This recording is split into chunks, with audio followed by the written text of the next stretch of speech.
Haba ng hair, Sian. Paolo, Oliver at Jake, nakapila kay Kim.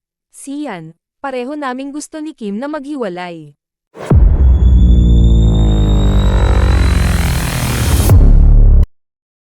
Sa dami ng mga guys na gustong malink ngayon sa Chanita Princess na si Kim Chu, may ilang fans ni Jake Ejercito ang nagsasabing bagay din daw ang aktor sa ex ni Sian Lim. Bukod kay Paolo Avellino na ipinapareha ngayon kay Kim, may mga boto rin kay Attorney Oliver Moeller na kababayan nito sa Cebu para sa Chanita Princess.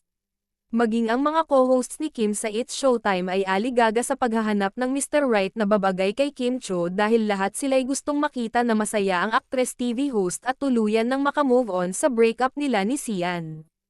Pero tahimik lang si Jake Ejercito at ayaw umagaw ng atensyon dahil ayaw niyang maakusahan na nakikisakay lang sa kasikatan ni Kim. Hihintayin na lang niya na kalmado na ang lahat at maging handa na ang aktres na pumasok sa bagong relasyon. Ngayon ay hanggang blind item na lang ang tungkol sa isang mayamang aktor na gustong manligaw kay Kim Chu. Hindi lang puro tungkol kay Iris Lee ang sinabi ni Sian Lim sa article ng Esquire PH, nagbalik tanaw din siya sa naging relasyon nila ng ex niyang si Kim Chu.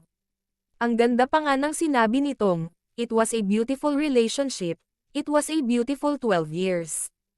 Una nito, sinabi ni Sian na no one will truly know what is going on in a relationship. Kaming dalawa lang makakapagsabi. And that is why it was our conscious effort to release that statement and let's just leave it at that. It was a mutual understanding between me and her, and that we're going our separate ways. Hindi na kailangan pang magsabi kung sinong nagkulang.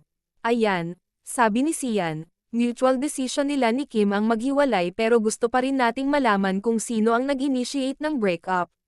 Saka, bakit sila naghiwalay after 12 years? Sa tanong kung ano ang naging sikreto sa matagal nilang relasyon ni Kim, we worked it out. That's why it lasted that long, sagot pa ni Sian. Nilinaw din ni Sian sa article na nag-bloom ang relasyon nila ni Iris Lee after ng breakup nila ni Kim. So, mali ang chika na sila na ni Iris habang may relasyon pa sila ni Kim.